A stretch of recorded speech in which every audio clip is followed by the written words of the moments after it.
Whoa. We have a lot of like iridescent stuff today. That's true. The colors are just so remarkable. They're it doesn't out of this world. look like something that could be natural. What's going on, guys? It's Rob and Sarah back with another unboxing, and we were told to dress for the beach. Okay, so, you ready for the first box? Yeah. Cool. It's got a clue in it. Ooh.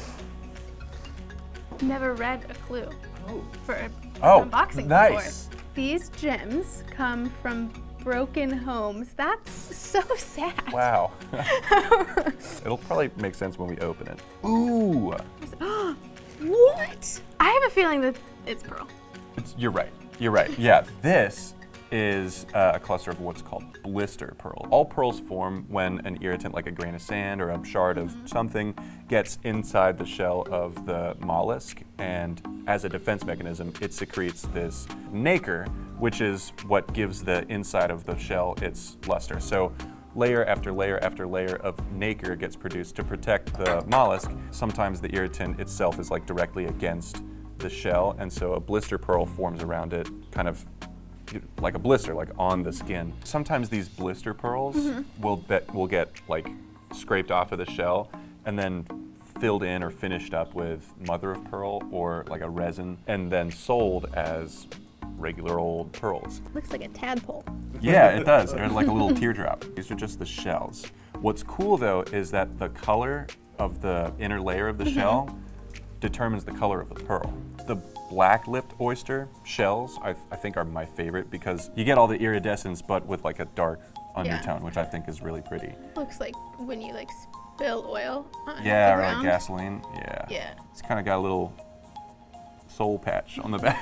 It's got a shell patch. So these guys live in the Indian and Pacific Oceans. It's these mollusks that give us the famous Tahitian pearls, or black pearls. Cool. These are species called Pinctada maxima. These are like the classic mother of pearl. I've heard of that. Yeah, right. We're looking at these two. It's called mother of pearl because it's where the pearl comes from. It's this material that the mollusk obviously has on the inside of the shell, and it's what coats the pearl. Yeah. This has been used in architecture and beautification and jewelry, musical instruments, even like inlays and stuff for ages. Like there's this biotech company that is researching stuff to be able to use mother of pearl if you need a bone reconstruction. The company calls the product pearl bone. Wait, so I could have iridescent bones? Apparently. Wait, those skeletons are gonna be lit. Are you ready for another box? Absolutely. Right on. This one has a clue as well, apparently. This gem may come with dinner included. We have a box with like scallops in it or something? I mean, I feel like a lot of stuff at the beach you do eat. Whoa. Whoa.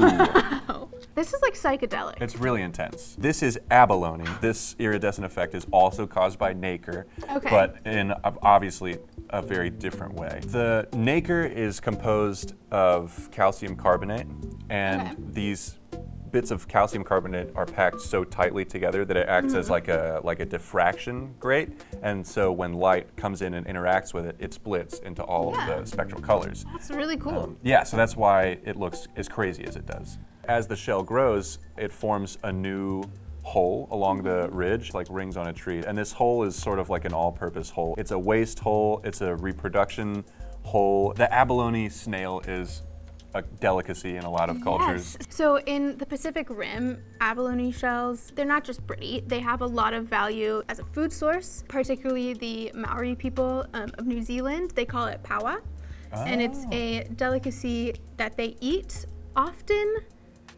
they will just eat it raw. Oh, So, just like, scrape it right out the home? Yeah. I guess you have never eaten snail. You're not missing anything. Oh, okay. I tried it in Spain. I was not a big fan. It's kind of chewy. Are you ready for another box? Yeah. All right, awesome. This is a pair of boxes that go together. Heard great stuff about this. Okay.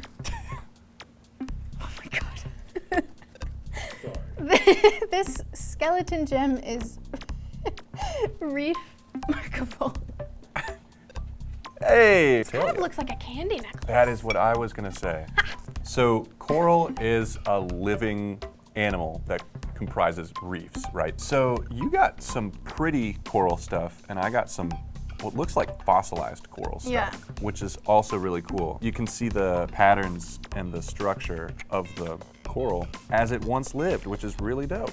Yeah, there's evidence of coral being traded and spread around Central Europe back from the Neolithic era. It's been found in Celtic tombs from the Iron Age. It's also one of the 7 treasures of the Buddha. Oh, that's really cool. That would make a great video. Yeah. Actually, what are the other 6? I wonder. This is really cool. So this is another fossilized coral.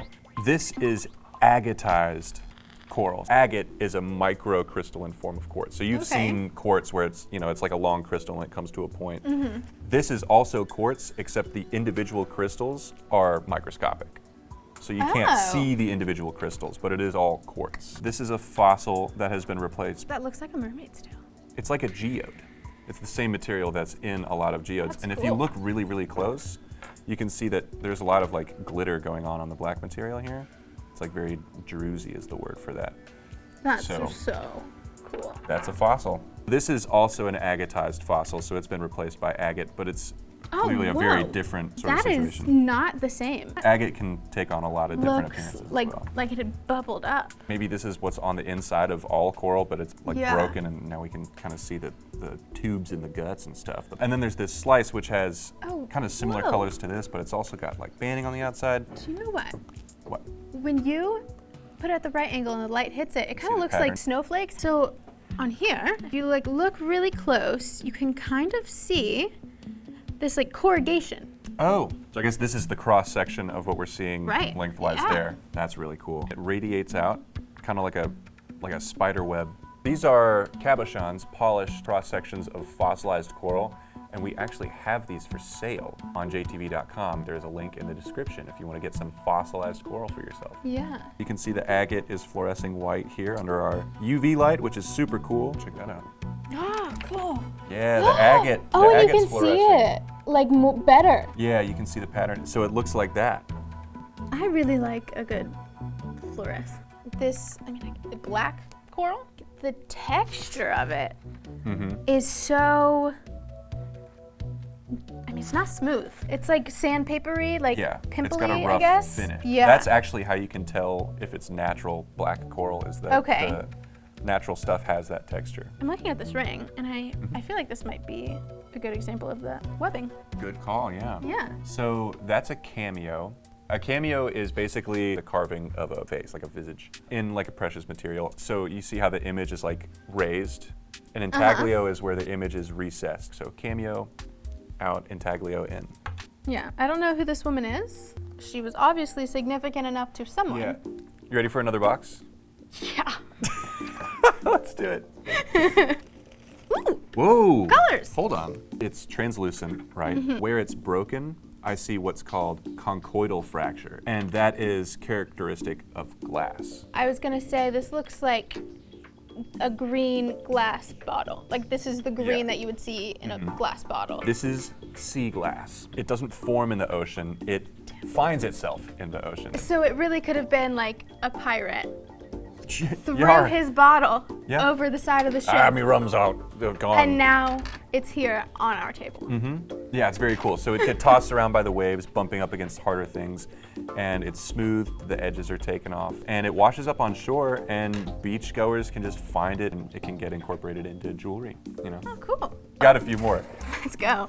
Go for it. Ooh. Oh, sick. Okay. Okay, so we have a lot of like iridescent stuff today. That's true. That's very true. I'm loving it. So that is called Ammolite. It comes from an extinct cephalopod that used to swim around called ammonite. So this is an ammonite that's shell. Okay, that's ammonite. So this is ammonite. The really, really, really pretty stuff, that gem material is called ammolite. Yeah. So that's the distinction. All the ammolite in the world is found in Alberta, Canada, in one place, in something called the Bear Paw Formation. If you look at this from the side, you can tell that it's a doublet. You can see that there's a distinction between the super thin slice of ammolite and the base. They do that with opal too. You ready for another box? Okay. Oh, what is that? Oh, you're going for the label. Well, I do know what this is now. Okay, well, why don't you tell me what it is then? Natural Australian opalized fossil. That's really This is cool. it's a clamshell, right? Yeah. And on the underside, opal. Fossils occur when organic material is replaced by a mineral or something else. It can be agate, it could be calcite, it could be carnelian, and it can be opal, which is very rare and very pretty. So these are from Lightning Ridge, Australia, which is famous for its opal production. Yeah. This, like the play of color that you typically expect from an opal, like it is very noticeable right here. The top side of this shell doesn't really have a lot going on, but once I flipped it over, like the whole area is just blue and green and red. And God, if you don't love opal, get your head checked. These two opalized fossils that we have in our hands are available for sale on jtv.com. So if you're interested, there's a link in the description. We've got another box. Okay. Ooh. Ooh. Oh, we both have got bracelets. So this is conch. Some people call it conch. Oh, okay. So these are the ones that, you know, people use as horns. Yeah, the conch snail lives in warm waters, Gulf of Mexico, Caribbean, things like that. And the most valuable part of the conch is the inner layer of the shell, which is the soft, like pink, orange, sort of blush hues. Every year in November, there is a Conch festival in Turks and Caicos where local restaurateurs compete for the best conch dish. Okay, all right, maybe it is good eating. Maybe it just needs to be swimming in butter and herbs. The pink color comes from this chemical called astaxanthin, which also gives salmon its color. You know, I was thinking this is a little salmonish. I got another box. Bring it. Real Oh, estate this here. one's a little bit heavier. It's dense, than, yeah, it's heavier than it looks.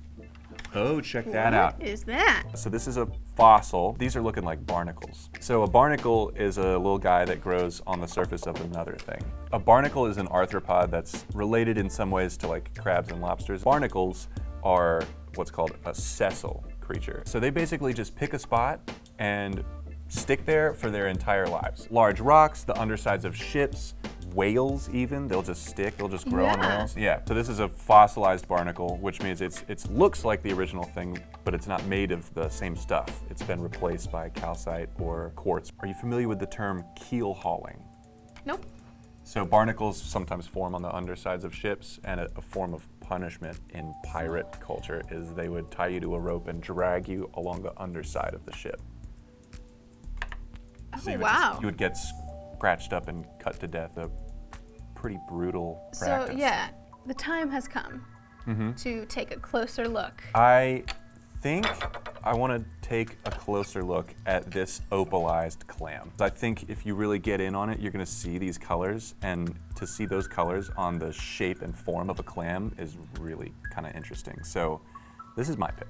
I think that I'm gonna go with one of the abalone shells. The colors are just so remarkable. They're it doesn't out of this look world. like something that could be natural. Tasteful pick. Let's take a closer look.